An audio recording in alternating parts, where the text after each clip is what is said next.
Bonjour à tous, je me permets de vous faire une petite vidéo sur le pouce dans ce contexte de peur que nous traversons. Peur d'une troisième guerre mondiale, peur même d'une guerre atomique. Mais je sais pas vous, mais moi j'en ai plus que marre d'être constamment soumis à ce régime de peur ambiant et constant. Regardez, on passe d'une pandémie à une guerre. De la peur à la peur, d'un mal à un autre mal. Mais quelle va être ta réponse? Quelle va être ma réponse face à ça? Est-ce qu'on va constamment trembler en zappant les chaînes de la télé? Eh bien non, frères et sœurs, notre réponse face à la guerre, c'est la prière.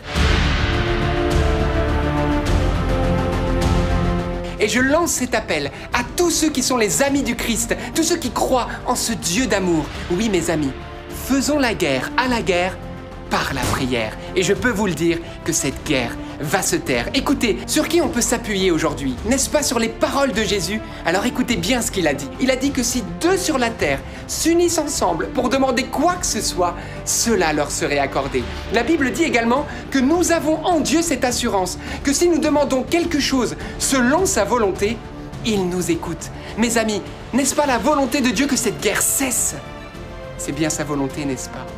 Alors qu'est-ce que nous attendons pour nous unir dans une seule et même prière? Alors voilà, vous savez ce qu'il vous reste à faire. Groupe de prière, communauté, paroisse, diocèse, sur vos réseaux sociaux, unissons-nous dans une seule et même prière. Par exemple, nous on a lancé sur notre chaîne YouTube NDML, un chapelet en live chaque soir à 19h30. Vous êtes les bienvenus, on est des milliers de gens des quatre coins du monde à demander la fin de cette guerre et nous savons qu'on l'obtiendra. Mais peut-être vous vous dites, oui mais Alberto c'est des belles paroles, mais de fait, on voit jamais l'exaucement de nos prières. Alors petit flashback, retour en arrière sur un miracle que la France a vécu.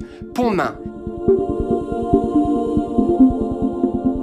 En pleine guerre franco-prussienne, la Vierge Marie va apparaître. Et cette phrase va apparaître dans le ciel.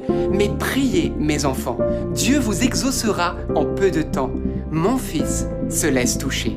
Mais priez. Mes amis, qu'est-ce qu'a fait le village? Ils se sont unis autour du curé et ils ont commencé à prier. Eh bien, ils ont obtenu la fin de la guerre. Et non seulement ça, mais tous les jeunes qui étaient partis au front sont revenus, sains et saufs. Voilà la puissance de la prière.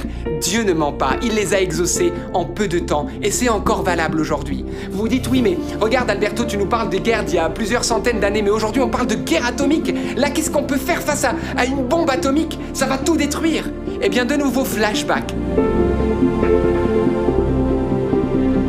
Miracle, Hiroshima, Nagasaki. Vous vous souvenez? La bombe atomique a explosé lors de la Deuxième Guerre mondiale au Japon. Mais ce que peut-être vous ne savez pas, eh bien c'est que deux couvents ont été graciés miraculeusement. Les frères qui habitaient, imaginez-vous, à moins d'1 kilomètre du lieu de l'explosion de la bombe. C'est le Ground Zero, là il n'y a plus rien, tout est détruit.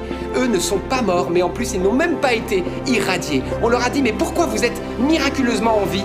Ils ont dit, parce que nous prions le rosaire chaque jour. Oui mes amis, regardez bien, le rosaire arrête les guerres et va contre les lois naturelles, comme l'a promis la Vierge Marie dans ses apparitions. Alors vous savez ce qu'il vous reste à faire, partagez ce message. Et si tu m'entends en ce moment, eh bien n'hésite pas à dire un « Je vous salue Marie », si tu peux plus, une dizaine, un chapelet, peut-être même un rosaire d'un coup pour la fin de la guerre. Et on l'obtiendra. Voilà, ne méprise pas ta prière, ne la minimise pas parce que chaque prière a une conséquence sur le cours des choses. Le monde attend ton cri, le monde attend ta prière. Alors n'oublie pas, oui, notre prière peut arrêter cette guerre. N'attends pas.